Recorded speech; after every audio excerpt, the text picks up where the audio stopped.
Welcome to the double feature. I think I'm going to make this very, very short.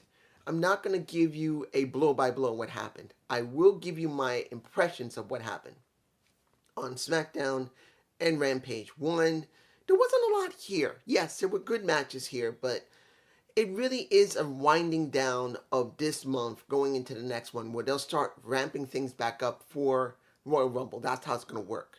And when it comes to Rampage, pretty much the same thing.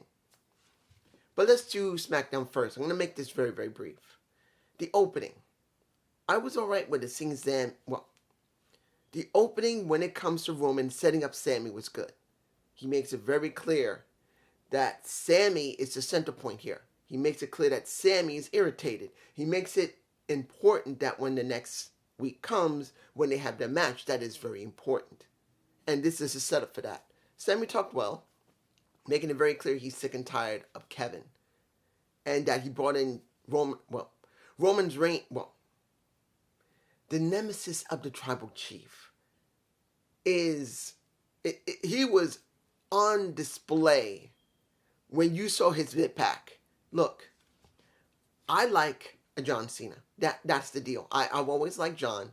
His 5 questions for the champ, I think asked the champ 5 questions. I can't remember what it was called. Damn it. What was it called? Because I got this set and I haven't seen it in so long. But pretty much, John is that charismatic. John has that work ethic. John is John. And they're trying to make it very clear that John Cena, even though he does not wrestle literally anymore, just maybe once or twice a year, is still a really big thing. But to be honest, when you see John Cena, he looks so damn small.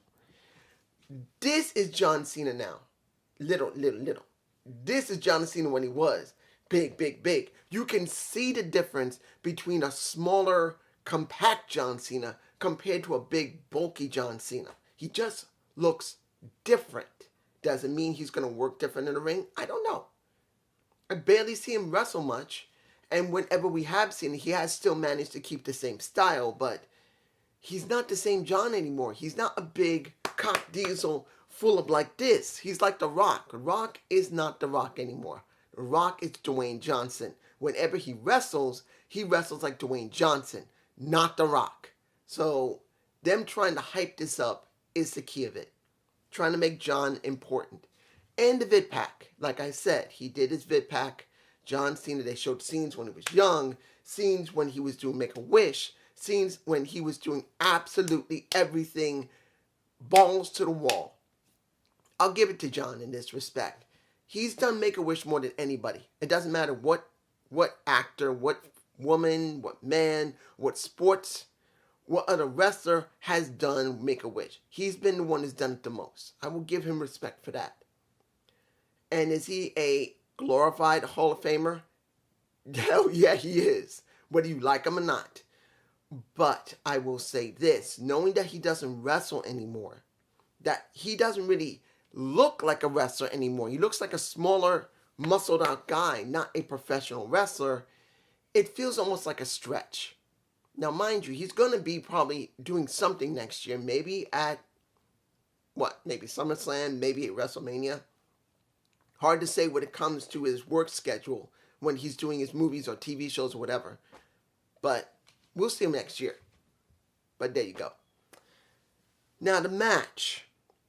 The match itself between the Usos and Hit Row, I didn't like it. Look, when it comes to Usos are fine. When it comes to Adonis, he's fine. But when it comes to Hit Row's Top Dollar, he just feels like he doesn't really... He should be a hype man more than an in-ring competitor. Is he totally bad? No. But he doesn't feel like he's supposed to be. He feels like it's Swerve that should be in his place instead of him. That's the truth. You see Adonis and you see Swerve, you see a tag team that makes sense. But when you see Adonis with Top Dollar, that makes no sense. It's very rare he should be in a tag team. He should be in a singles and only does it not very often. He's a hype man that should only wrestle once in a while, not all the time. That's just how it feels. And B-Fab is B-Fab. Yeah, she's like this. but she's a cute like this. And she knows how to talk. That makes her a great manager. That's the deal. And of course, Usos wasn't going to lose. Come on. Come on.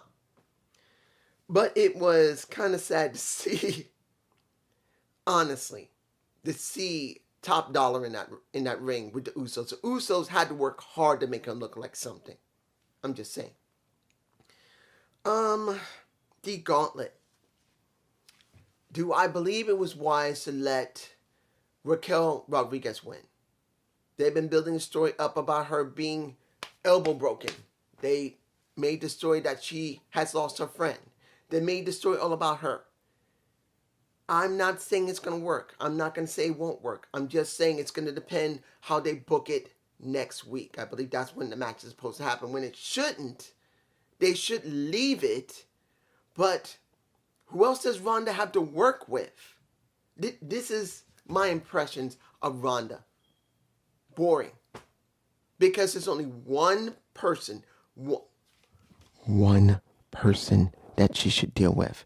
And I know since Shayna Baszler lost to Raquel as the last one in the gauntlet, she should be the one that should be set up for Ronda.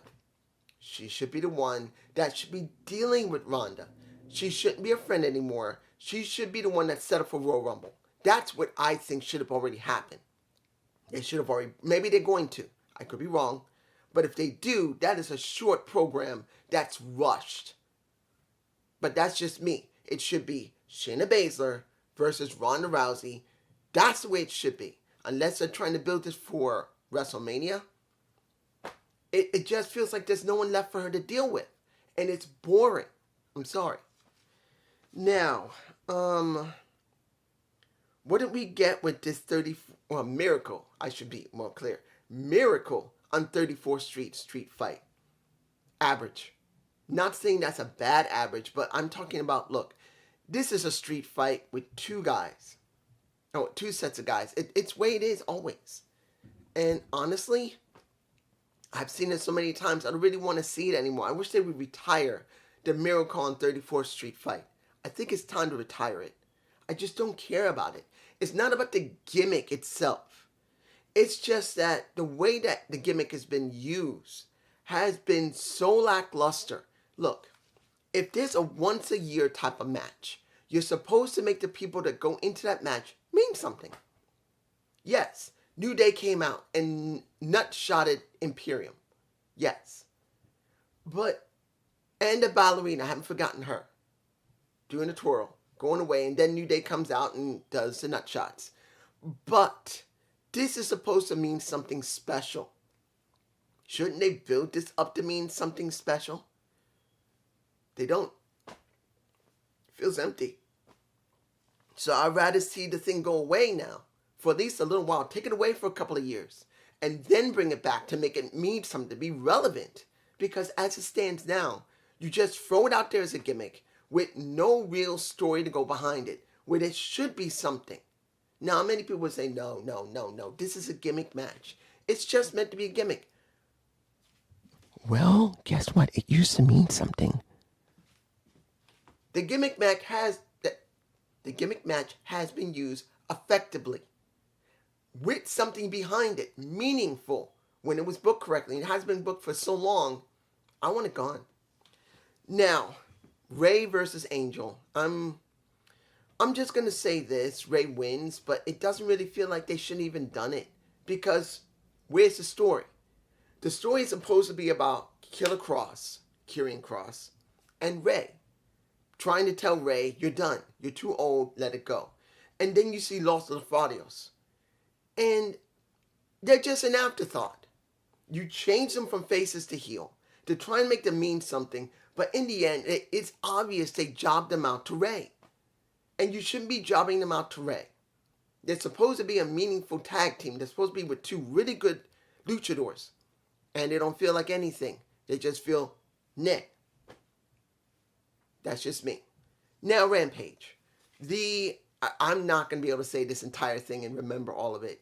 This is a 300,000 casino battle royal.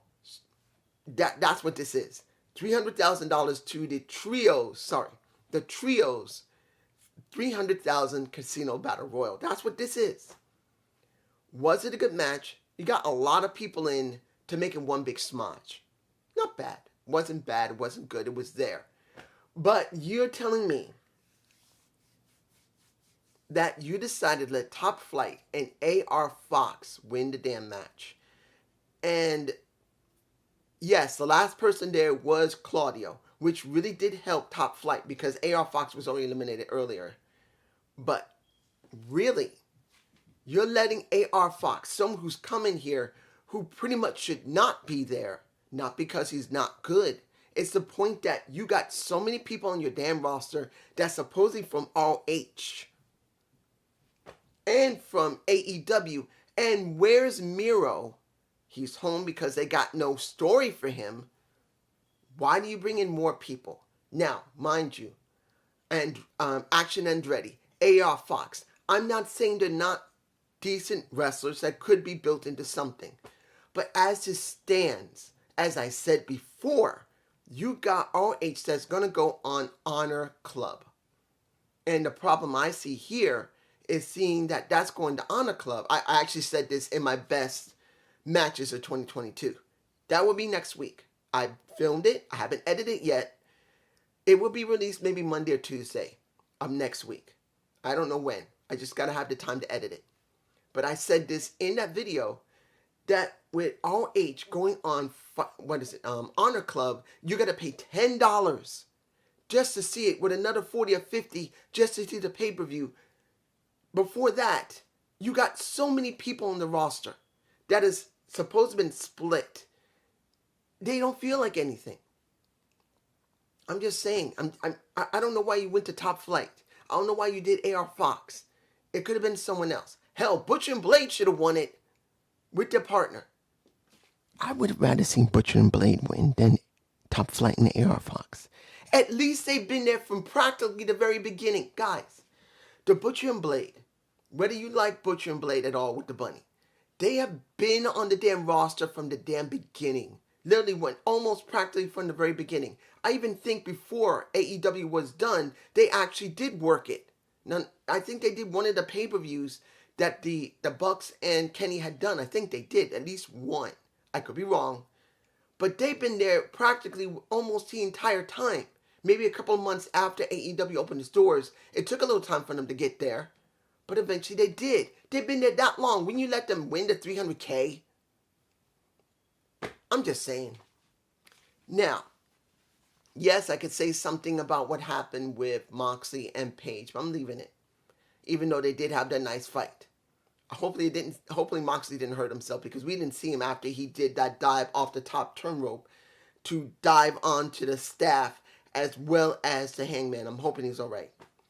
Now, Jade Cargill in a TBS Championship Eliminator? Really? I don't remember the woman that she went up against, but I didn't expect her to win. Now she's 45-0. This is an eliminator match. No, eliminator match or tournament she's in. And she's the one that's going to go after somebody. And if they win, they get the shot. WWE anyone? Really? Is Tony actually going there saying that because she has no competition, she's going to have an eliminator go through all the women on the roster. Anyone who beats her, she'll have a shot at her title. Really? Have you run out of ideas, Tony? Sorry, don't agree with it. She won. She's 45-0. I don't care. I feel sorry for the baddies. Earl of Grey. Beautiful. Seemed to be good in the ring. Even she could talk. Nothing. You're going to actually, from what I can tell the last time they showed it, you're going to have Red Velvet have conflict with a Jade Cargill, bring them back together, and what? Are you going to let her win it? I'll be surprised if she does win the TBS title. I will be shocked if they let her win it, because as far as I can tell, they're going to job her ass too. Finally, well, one more thing before this. Eddie Kingston and Ortiz, and the question of Ortiz now turning on Eddie because of the House of Black attacking Ortiz, and then they do the Titan Rock. Here's my problem. It's not that the segment that Eddie did was wrong, because you know Eddie can talk his ass off and it was great. It's not that Malachi Black couldn't talk good. He talks very well, and now they're saying that could be Ortiz is going to turn on Eddie. I think it's Santana. I think Santana may be coming back, and he will attack them both and join the House of Black if he's coming back this year. Maybe next year, not this year. But here's the problem. It's freaking done on Dark or Dark Elevation. This feud is done on Dark and Dark Elevation. We haven't seen it barely on Rampage. And nothing until now on we haven't seen this on Dynamite, barely at all. And now they showed this on Rampage, but it's mainly done on Dark or Dark Elevation. I don't give a damn, and that makes me angry. They had something with Eddie Kingston. When he dealt with Chris Jericho and CM Punk, he was at the point where they could have thrown the TNT title on him or let him go for the world title. And they passed it by. People were so hot for Eddie that he could have been the newest face for the roster and could have been left in the main event where they could be using him, particularly what happened after CM Punk. I'm just, really? I'm done. Final thing. Daddy Ass and Bowens versus Double J and Lethal. The rap before... Guys, you need to, don't take my word for this. I know there's some people just watch me to get a good idea what happened in the show. I'm telling you this. I'm telling you. Do not take my word for this. Go on YouTube and try to track down the match. If they'll at least show some of it. Watch it. Because Caster burns Impact Wrestling, basically saying that the Acclaim is going to send pretty much Lethal and Double J back to Impact Wrestling. And you wonder why I make my videos the way I do. Impact Wrestling is the butt of a joke now. They've been around 20 years. And look what just happened. Caster just used him in his rap to diss a Double J Jeff Jarrett and Jay Lethal. They're saying pretty much that Impact Wrestling's a bitch. A bitch. Now, mind you, there's great wrestlers there. Deonna Purrazzo has now asked Mandy Rose, the former Mandy Rose, come to Impact and you'll thrive. You will see that in my, if you haven't already looked at my Gump Report, look at my Gump Report. I said it there. The same thing. That Deonna Purrazzo made a smart move to try and convince a Mandy Rose to come to Impact. Even if it would be charity to Impact Wrestling. She's making up to $500,000. Probably within the last couple of weeks. $500,000. She gets maybe $200 to $250 a month. In the last couple of days, she probably made $500,000. Guys, that's more than what she makes in a year. It's charity to go to Impact. But the Impact became the butt of the joke. You see I'm like... It like, oh, they went there. Did they? Caster, you actually went there, chewing out Impact Wrestling? Really? If there was no AEW, you would have passed through Impact your damn self. He would have. All of them would have. At least once. Maybe once. But still. Match was fine. But was this a good show? It was okay. Just like Smackdown was okay. They're really winding down until they start building up into Royal Rumble. And when it comes to AEW, they're going to restart how they're going to make their shows look different. They're going to make Dynamite look different. They're going to make Rampage look different. So the 4th is the first show of that year, and they will have a different feel for Rampage and a different feel for Dynamite. Both of them are starting over. They're just ramping things down to restart. But that doesn't mean the shows were 100% trash. They were fine. But this is just me. And I hope you enjoyed this Rampage. Give me a comment below. I should have my best matches of 2022 edited. And it should be up maybe Monday, maybe Tuesday. I don't know yet. Peace.